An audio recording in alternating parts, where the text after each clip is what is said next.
Hello, this is a short video describing my install of a Messner Moto 2-button handlebar switch on my bike. So I use this to drive two openers, a garage door opener and a gate opener. You can see them here attached to the inside of the fairing on my bike.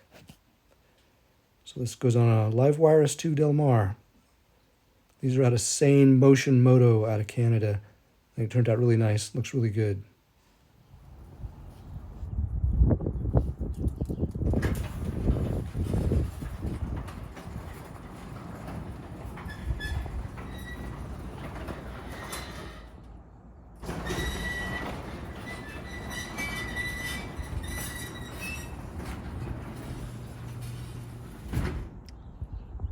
The lower button is for the gate opener at the end of the driveway. Works great. Looks really good.